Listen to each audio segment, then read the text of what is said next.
Again, another quick one is to step through a bit of an audience poll. So have you, as a grad recruiter, used TikTok to recruit grads? So I'll try and launch that poll now because I am super interested in it. So we'll launch that now. So that should be coming up on your screen. Have you used TikTok to recruit grads?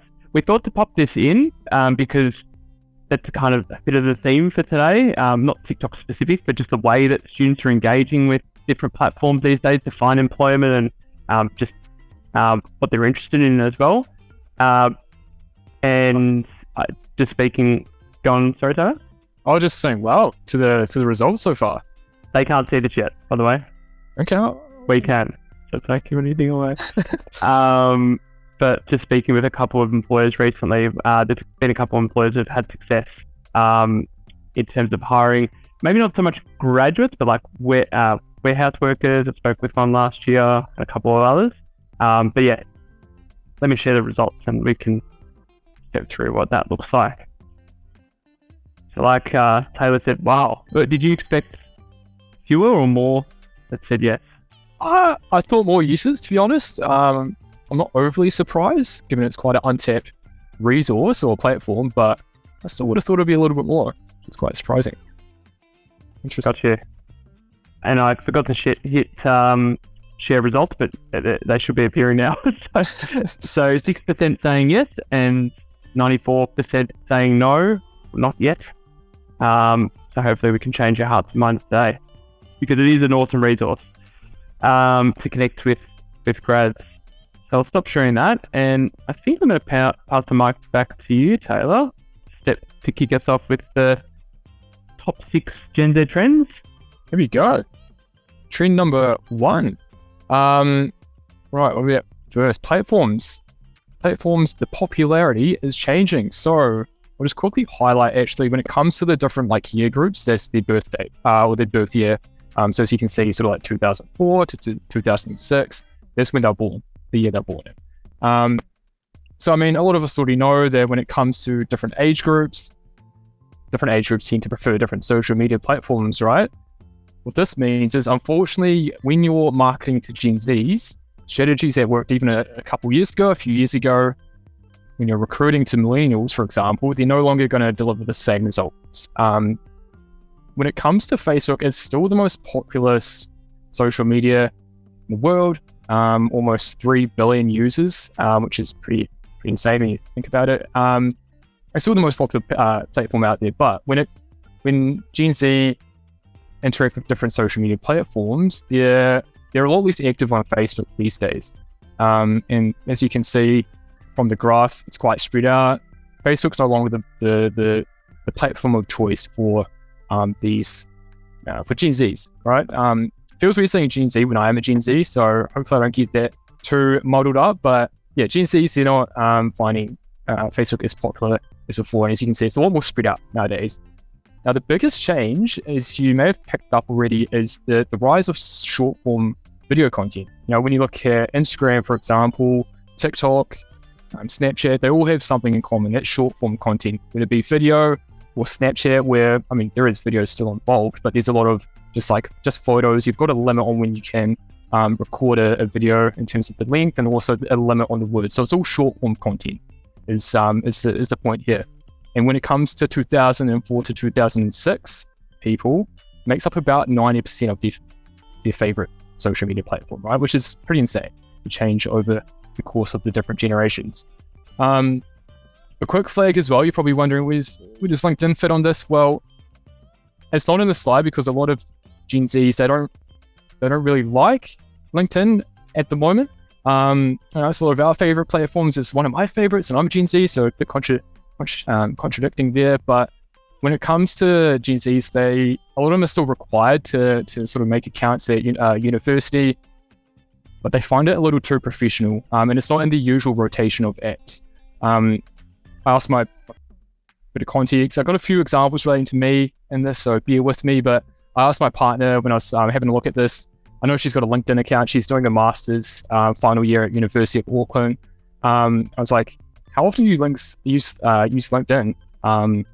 She basically just said So, ooh. So what do you mean, ooh? So it's so corporate. I was like, I guess so. They find it so corporate. They don't like it. It doesn't speak to them as much. So it's not as popular. So I thought I'd flag that one with you as well.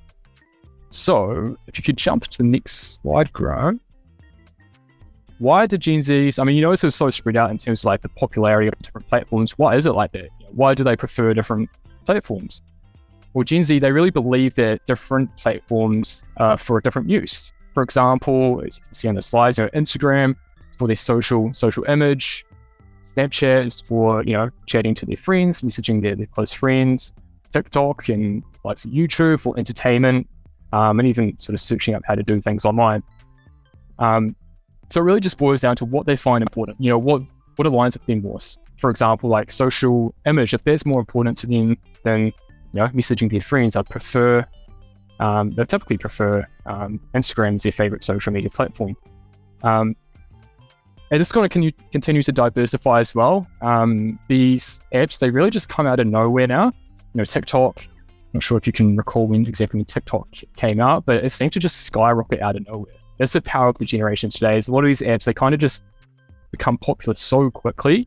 And in more recent times, actually, when I was putting a lot of this together, and I was a bit of the image on the slide here is BeReal. That was number one at the time of putting this together in the App Store, the number one platform. Those of you who don't know what BeReal is would be surprised. It's basically, there's like a time in the day where it's BeReal time. You've got about 5 minutes to basically capture like a selfie or a front-facing photo, whatever it's called, and that's it. That's literally all it is. So it's, we can't really predict what app's going to come next. So the point is like, what's going to come in, 6 months from now, a year from now, 2 years from now, what's going to be the app at the moment? It's super hard to tell. A quick note as well, actually, Gen Z, they use the same platforms quite differently to older generations. So, I mean, probably there, I use TikTok as well. A lot of older users do, but a lot of users of all ages use TikTok, right? So, the way Gen Z use it is they use it more of a search platform. So they go there to find out answers to their questions a lot more than other generations. Again, bring it back on myself here for a personal example. I purely use TikTok for recipes, which I'll get into a little bit more as well later on. But when I try to find a recipe, I go to TikTok. I TikTok search that recipe as opposed to, I don't know how much of you actually go to Google and searching a specific recipe on Google and you've got the full life story about what that recipe means to that random stranger on the internet. I don't have time for that. I don't really care. So I just want to know what their TikTok or what their recipe looks like in a short video form. So that's how a lot of Gen Zs are using the likes of TikTok as well. Cool. So what's the takeaway here? For all of these as well, I forgot to mention in the intro, we've got like a recruiter's takeaway. So hopefully, I mean, we don't have all the answers, but hopefully we can provide some level of solution to a lot of these trends as well. So flexible, be flexible. When it comes to these different apps, give them a go. Don't be afraid to, follow trends. Experiment with the different apps at the moment. Ask your current grads and interns about how they use these different apps. Work with them. They're your best resource here. Ask, what apps do you use? Like, how do you use it? Really get to know the different apps. Because as you saw on the first slide, you're using these apps a lot more than likes of Facebook as well. But when you do experiment with these apps as well, don't go full guns blazing on them. You want to take your time to understand how they work, right? Figure one app out at a time. Because what may work on Instagram, for example, may not work as well on TikTok. So you want to figure them out how they individually work as well. But yeah, be where the students are. Thanks, Taylor. And there's a couple of questions popping into the chat as well around, I'm working for a government organization. We've got a lot of, we can't create a TikTok profile and stuff. So there's definitely questions that we'll tackle a little bit later on. But keep the questions coming through and we'll definitely get to them in the Q&A section as well at this time. Cool. So the second trend that we're seeing is video and more video. So Gen Z, they absolutely love video, period. And not just any type of video, but real short form video content, user-generated content, very authentic, very engaging. Not videos long. Actually, some of the more popular videos on the likes of TikTok are 8 to 10 seconds, as opposed to your longer form videos, which might go typically on YouTube for your sort of 8 to 20 minutes. So it is most definitely the trend. And the key takeaway in terms of video is to really embrace it. Embrace this theme of user-generated content. So I'll show you. I'll share a quick video for you actually on what to do or what not to do first. 'Cause it's one of our favourites in Australia. If anyone's seen this video before, and then I'll give you a quick example of what you could be doing. So let's give it a shot and try and play this video.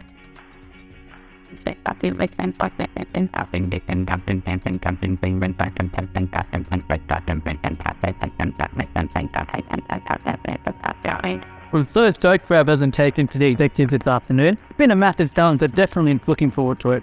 Hey guys, I'm just heading downstairs to my paleo pear and banana bread. Would you like to join me? No thanks, it's a little bit fancy for me. I'm actually off to an average one tourist photo and a stuff network meeting. Okay then, see you. So how are you finding the program? Pretty great, to be honest. I've been here less than a year and I never thought that I'd be working on a project supporting the modernisation program across government. Awesome. I'm working on... Cool. I'll pause it there because you sort of get the hint and gist of it. But this was quite a famous video that came out, it was about 5 or 6 years ago. And it was launched and the Game Changers, and that took the pee out of it a little bit. And it went viral for all the wrong reasons because of that awkwardness and scripted culture, theme of the video. And Gen Zers, they simply just don't respond to that type of content. They tune out and they kind of start gravitating towards employers or opportunities that make them feel excited and appealing. The workplace are quite appealing. So instead of that, let's try this. So this is one of my colleagues, Emily, if I just flick across there. One of my colleagues, Emily, she's in charge of our social media marketing and that, and she's doing a lot of these short form video content interviews with some of our clients like Coles.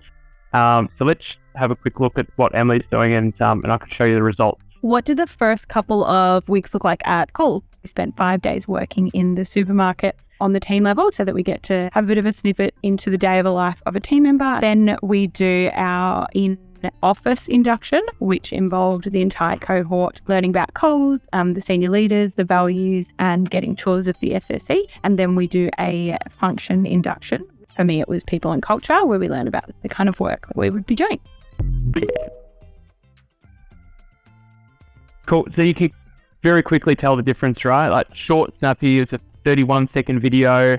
There was caption overlays as well. I was doing some research this morning and I came across some data that showed that 85% of videos on Facebook are never listened to, so that they just never tune into the audio.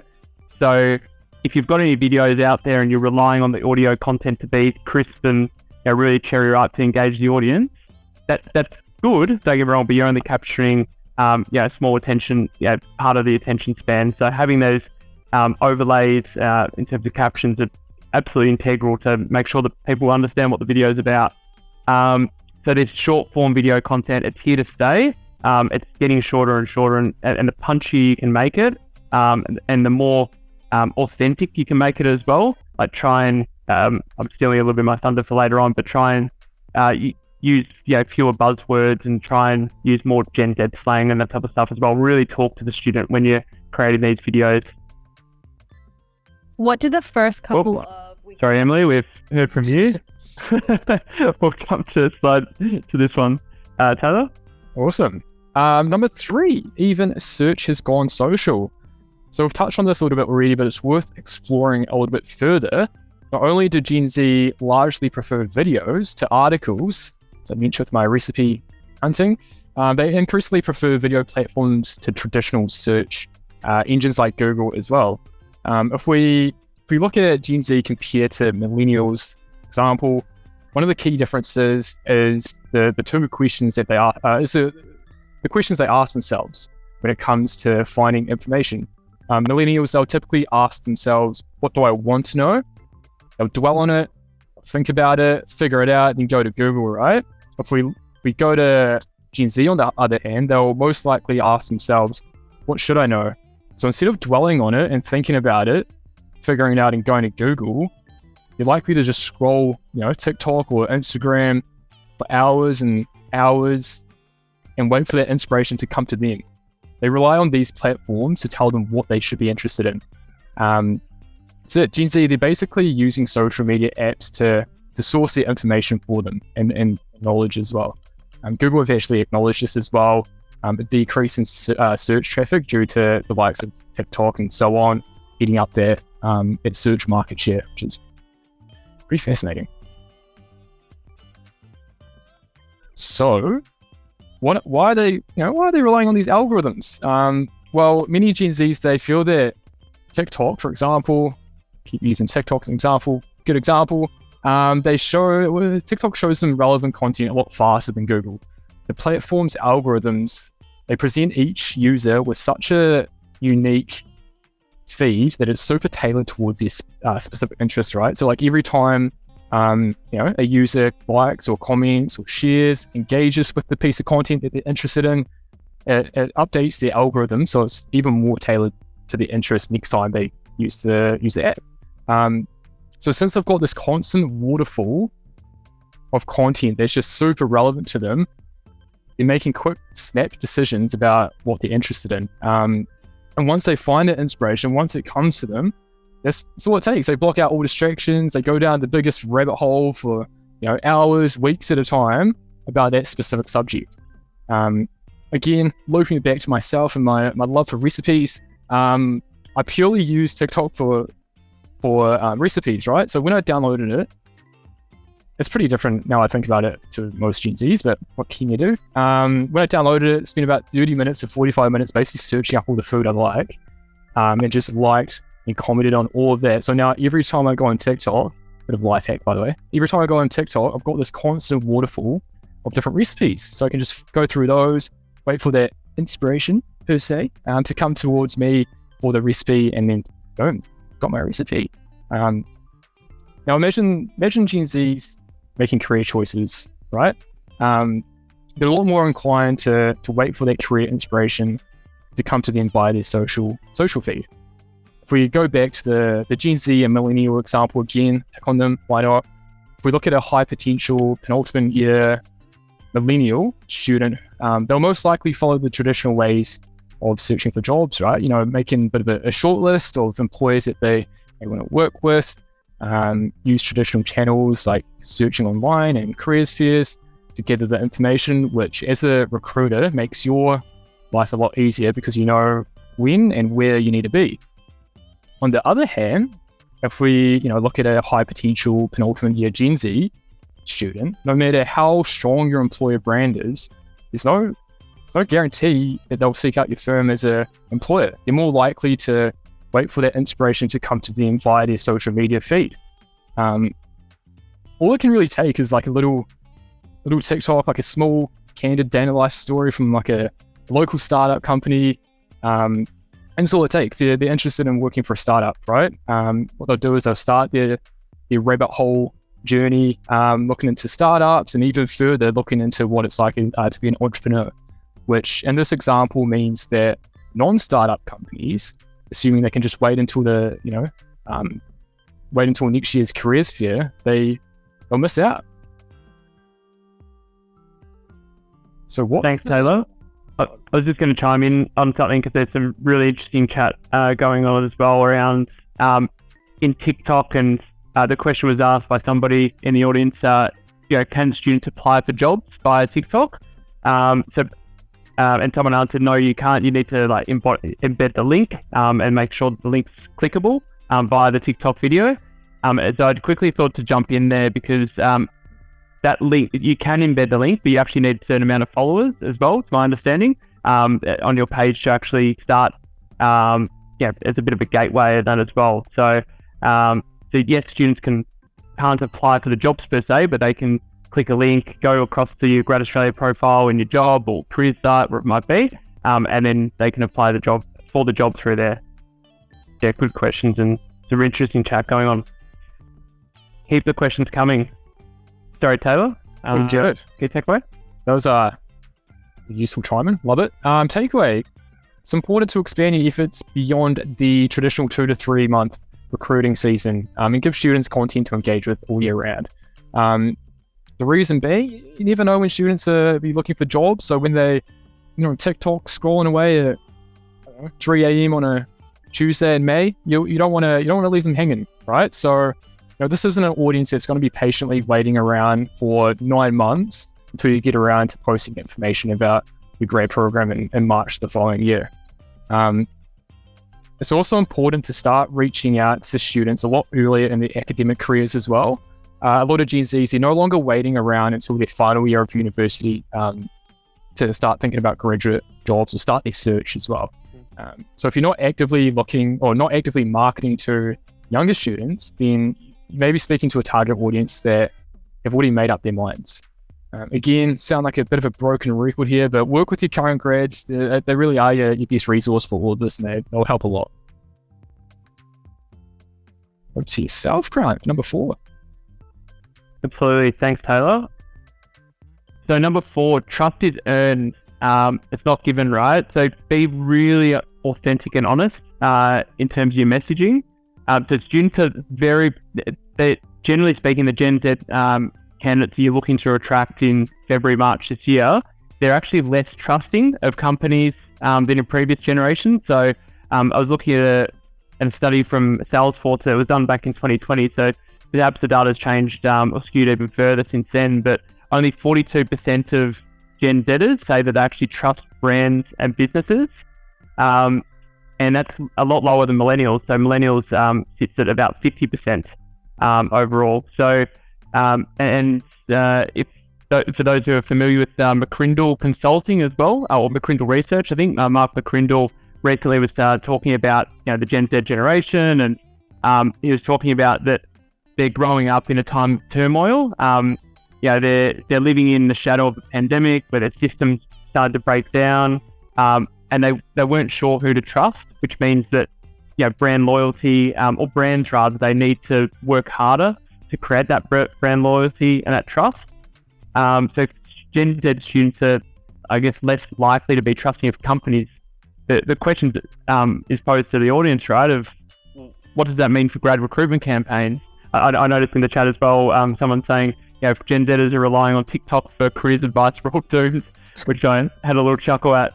But it's a good question, right, in terms of, how do we really, truly, deeply understand this generation, understand their drivers and pain points and where they're coming from, to make sure that we are helping them with their careers advice and when they get on the job as well. And look, in a word, you just need to be super honest and super authentic with your messaging. They're Gen Z natives.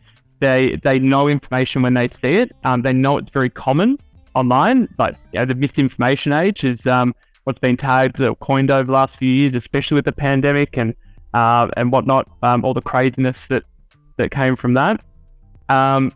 So they know it's out there, and so they've got a really good BS detector, a really, really good BS detector. So to get past these grad recruiters, they kind of need to ensure that their marketing focuses more on the realistic over the idealistic. Really talk to that authentic, or try and be as authentic as possible in any messaging, whether it's your day in the life stories or office tours or job descriptions even. Cut the fluff, get to the point, be as honest as possible, and therefore you're in a far better position to help this audience or attract this audience and encourage them to apply for your grad programs. So I touched on this earlier. I was reading, and I won't name the ads in the interest of secrecy, I guess. But there was a few. I was looking through a few ads on Grad Australia and Prosper NZ recently, and there was a lot of terms for things like we're looking for data-driven graduates to help us achieve actionable outcomes. Avoid this. This is a type of language that it actually does the polar opposite.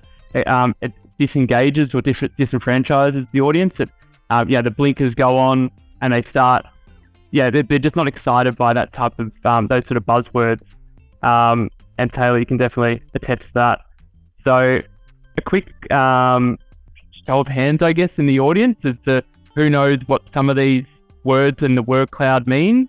So things like bet, this ain't a chief, TFW. There's a few raising hands. Maybe just pop them in the chat if you know what a few of these mean. Taylor, bet. I think that's one of your favourite. What does that mean? Means yeah. Yes. Yeah. This ain't chief. That's your favourite, isn't it? I think it was my favourite. Yeah. I think I'll pop that in there. They don't approve. This ain't chief. They don't approve. They don't like it. If it's Taylor's poorly made recipe or great recipe, who knows? This ain't chief.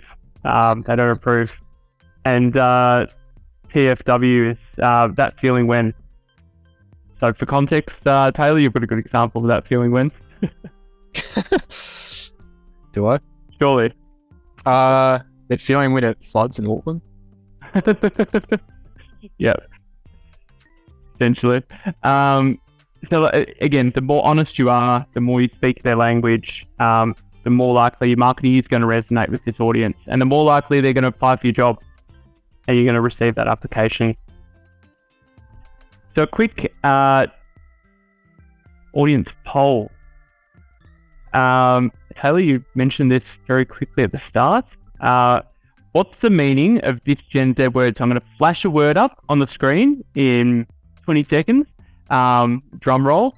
And maybe Taylor, you can get ready for a drum roll. And the first person to answer in the chat wins a T2 voucher for the value of $20. So first person in the chat, as I said, wins a T2 voucher. Taylor, you're going to keep a very close eye on the chat. And the word is slaps. What does slaps mean? The first one in the chat. Goodness. There was. Did you keep up? We might have to do like count back or something. Or super close. I think I got it. Okay. And I think we're going to share that. We'll share the answer now, right, Taylor? But we're going to share the winner later on. Is that right? And we can share the answer now. And we'll announce the winner at the end.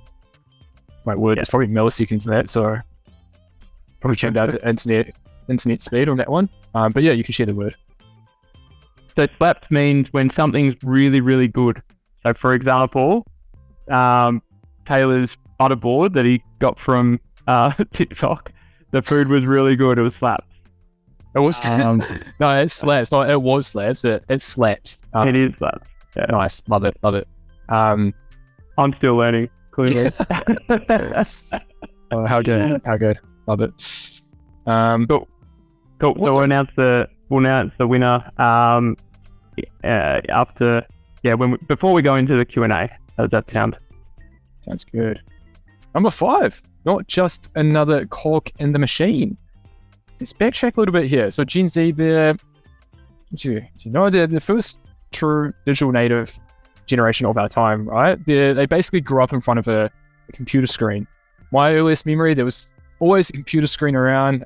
As Grant said earlier, I am on the cusp. So when there were computers around at the very start, it was the big, fat, slow ones. But nonetheless, I've only known a world where there's been computers, right? So what does this mean? Well, it means that we're able to do things by ourselves a lot easier. You know, we could Google how to tie, for example, or if, I don't know, mum was potting around in the garden, I could jump on to the internet and learn how to do my shoelaces. So what this did was it created a generation of people who they're a lot more independent than, millennials, for example. They learn how to do things by themselves, for themselves, using the internet. So with the history of Gen Z in mind, what are they aiming for when it comes to their career? Well, I know it's in the subheading, but it's kind of caught me by surprise, really. I'll repeat it again. 86% of Gen Zs they expect to be entrepreneurs of some sort in the future, whether it be as their main job or a side hustle. The power of growing up on the internet, they've developed this independent fend for yourself, entrepreneurial mindset, right? So quite simply put, the appeal of, a safe job at a bank or a prestigious professional services firm, it doesn't quite hold the same sway as it once did for previous generations. There's some Gen Z students, they're skipping over the graduate programs altogether, while others are still applying, but using it as a bit of a stepping stone. We've got this generation of students looking for careers and, that are around purpose, around value, around community feel and making a difference or having an impact, right? So with this in mind, is there any real surprise that given the choice between, joining a company and just being another cog in the machine per se, or joining a small startup where they can actually meet everyone personally and have a meaningful impact to the business? Many Gen Zs prefer the startup, right? It's a bit more them, it aligns with their values. A perfect example of this actually is Canva. Shout out to Canva, someone from the team's on the call today.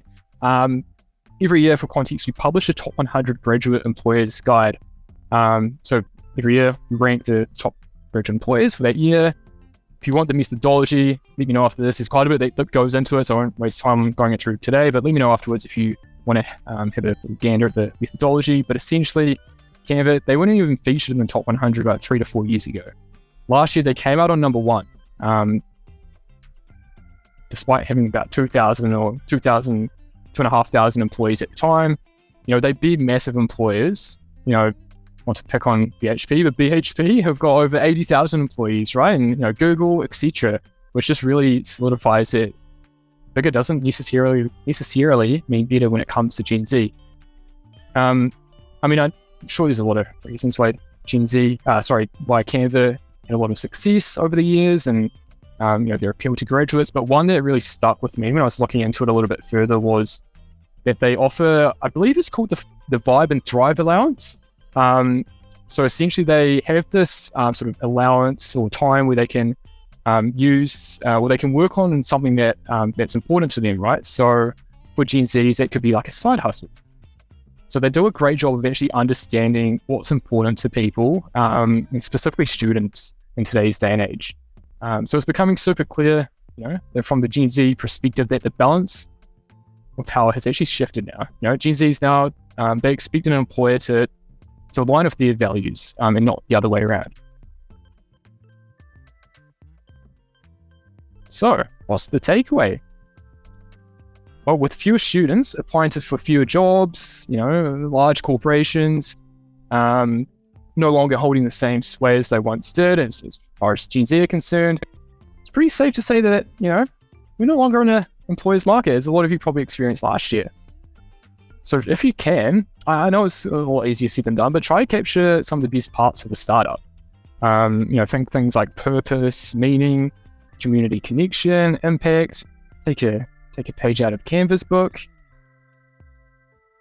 And yeah, but that's not enough. So in saying that, you got to also market that properly, right? You want to be showing off those sorts of values. You want to make sure those are reflected in your marketing. So you'll get a lot further marketing those from real people as well. So again, tying it back to your grads, make it nice and relatable to your audience. Think, day in the life profiles, graduate profiles, user-generated video content, as opposed to, as Grant showed a bit earlier, than the super slick videos, just walking through all the buzzwords that come along with your culture. Keyword authenticity. Be authentic with it. Now, if you are a big company, you might be thinking, it might be a little bit tricky to adapt small startup values. I get that. I understand that. So, even try get some of your partners on to create some short form content, authentic sort of day in the life stories or questions that kind of break down those barriers. When students or when graduates join a big graduate program, they can often feel almost intimidated going into the big corporates, intimidated by the big partners. So if you can kind of get the partners to show the true colors, they're not bad people, right? So if you can create that sort of content through short form videos, then you go a long way. Make them personable. The last point I actually wanted to make as well is and I don't really touch on the previous slides, but it's about your screening process. As most of you know, Gen Z, they find longer screening process quite off-putting and unattractive.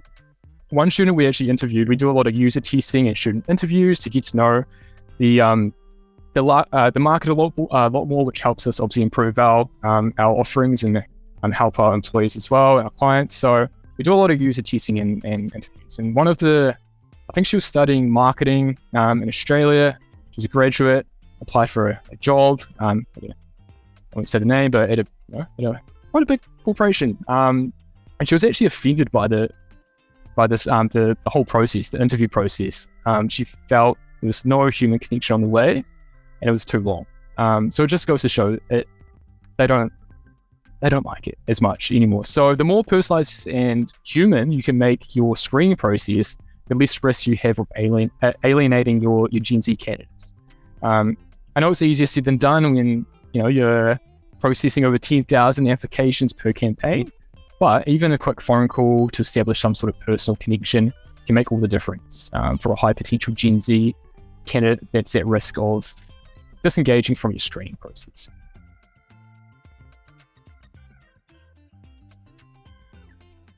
Thanks, Taylor. And last but not least, of our top 6 trends for Gen Zers, show me the money. And when I was putting the slide together, and it shows how much of a millennial I am, I was thinking back to Jerry Maguire, where the guy's like, show me the money. Anyway, that's definitely showing my age. But Gen Zers, look, they don't want to be just another number in an organization, but there is a number that really matters, and that is salary.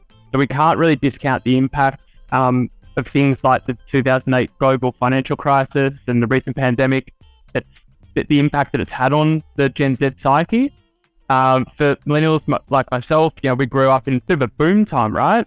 But for Gen Zers, they've grown up in a time of hardship and recession, and the impact on their psyche, it can't be understated.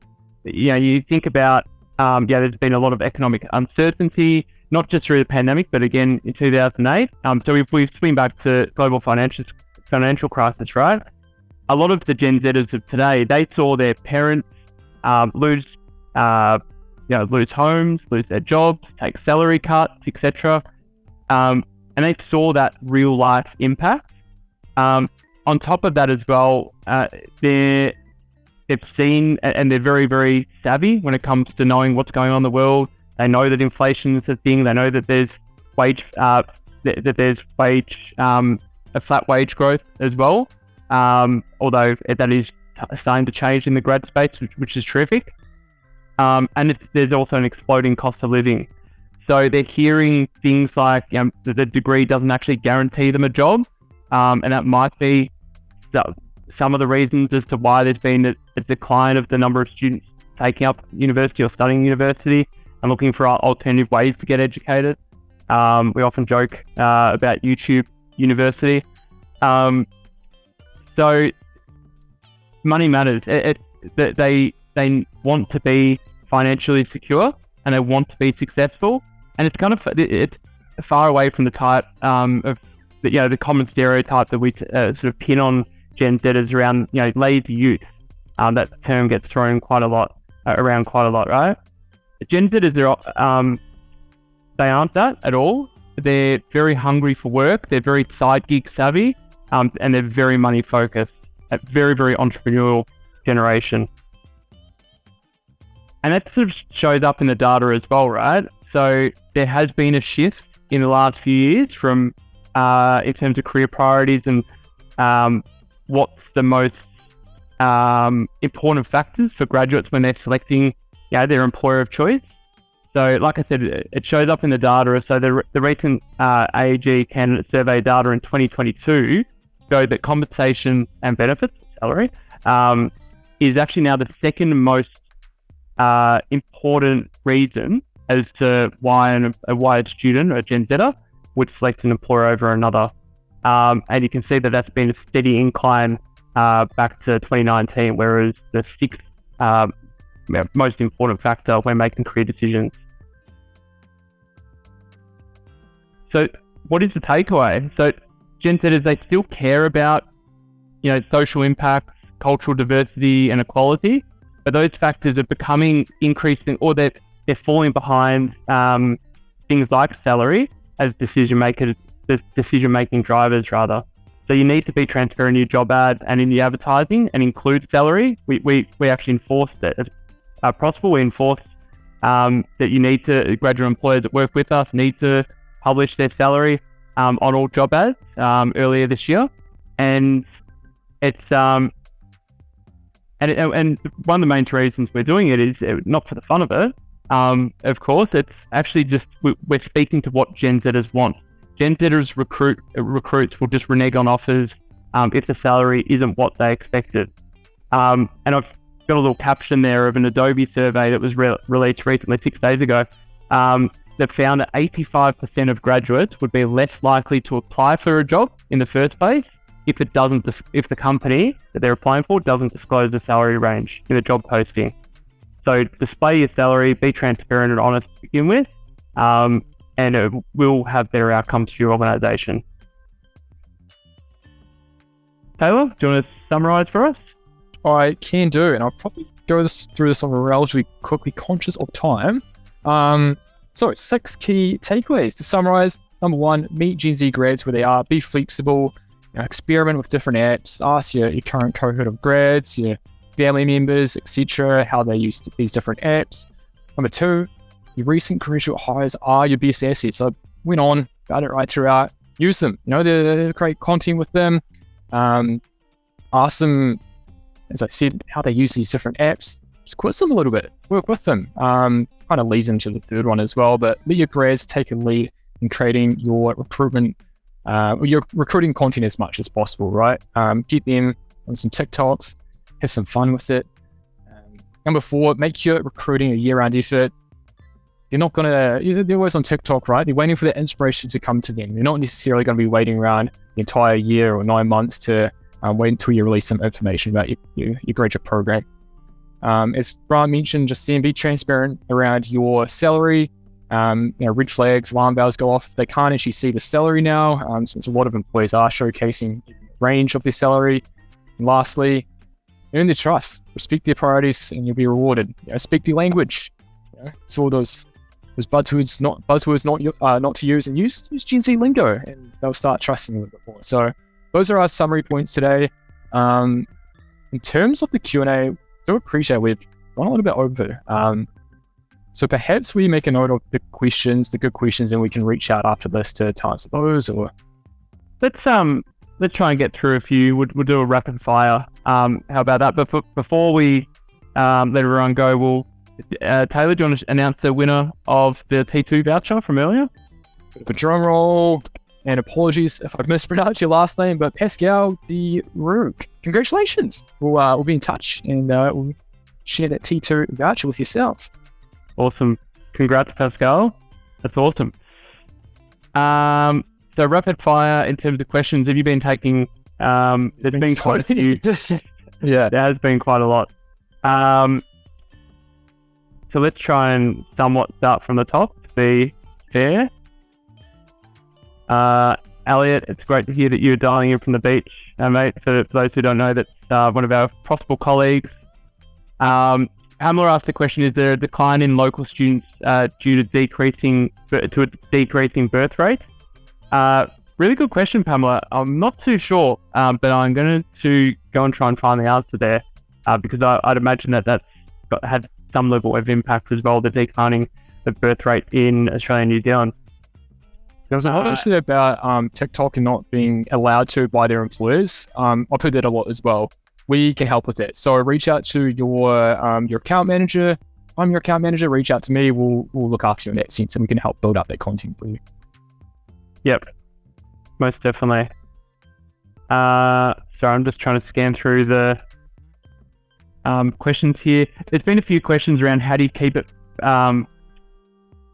the content creation professional for large organizations. So there's a couple of questions around large pharma, governments, etc. Taylor, do you have any ideas or in terms of what you can share with the audience? Sorry, what was that question? I was too busy trying to my next question around big pharmas and applications being down. Yeah, more so just corporates, and that they still need to have some sort of level of professionalism as well on their social media accounts. I think trying to find a balance, like you want to communicate in Gen Z language, but also still hold those, those values that you need to stay professional as well. So you've got to find a balance when it comes to the professional services. I guess it's a lot easier said than done, but when you come to marketing, I think marketing and traction is the most important part of it. You want the marketing to come from your Gen Zs. You want to make it feel authentic, and once they come on board, that's when you can kind of let them know about the professional standards or whatever that you've got in place. But finding that balance, I think, is the key. Yep. Awesome advice.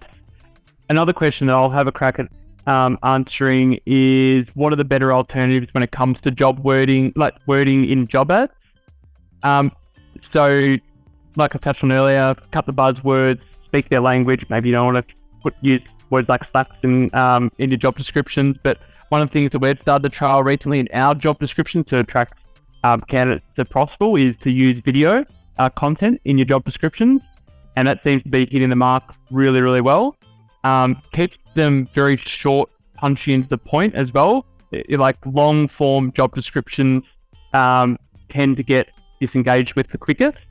So keep it really punchy and to the point. My colleague again, Elliot, he did a recent podcast with Sophie from Talenta, actually speaking about job descriptions and whatnot. So definitely worth a listen.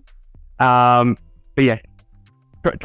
change things up and try and reduce the volume of words and keep it really simple. Also bullet points, bolding, using different font types and that type of stuff as well. Try and sexy it up a little bit. Your job descriptions up. Any other questions, Taylor, that you've seen?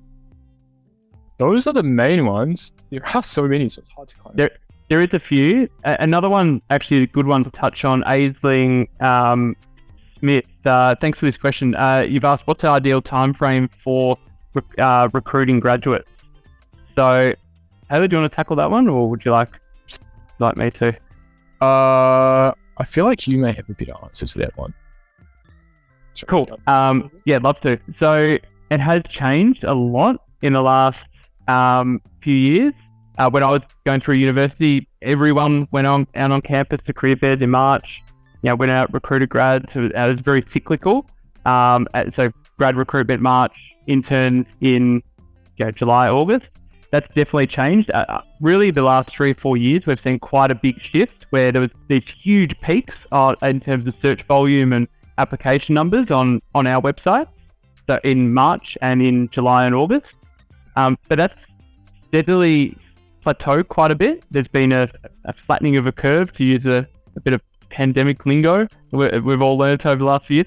There's definitely been a flattening of the curve, and really interestingly, we're pulling up some data this morning to understand the difference in terms of application numbers year on year.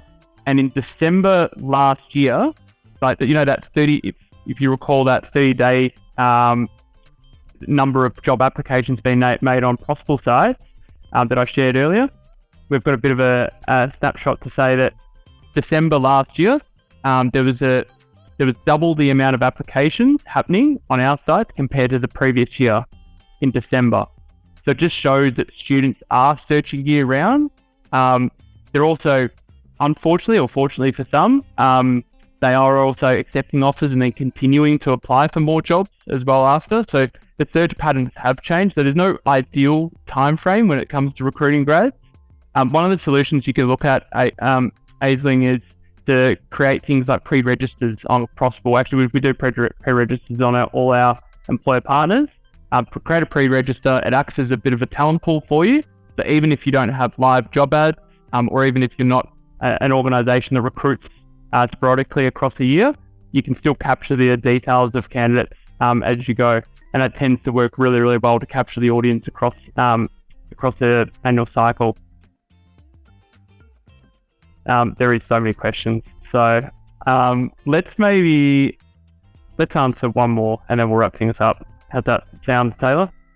That sounds good. Any other ones that... Pressure of the final question.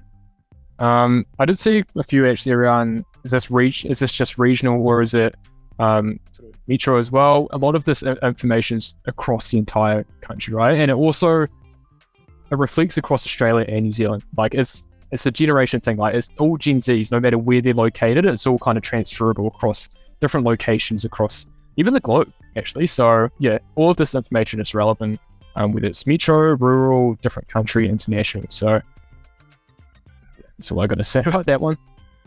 All right, awesome. Let's perhaps sign off there. Thanks for all the questions. There's many, unfortunately, we can't get to. There's literally hundreds. I've never seen anything like it before on a Zoom call. So what we'll try and do is we'll try and compile them up, and we'll send a blog with the recording as well afterwards, and also a link to the slide deck, so that you can share internally and be like, hey, I've got all this awesome data that I've gone away and researched.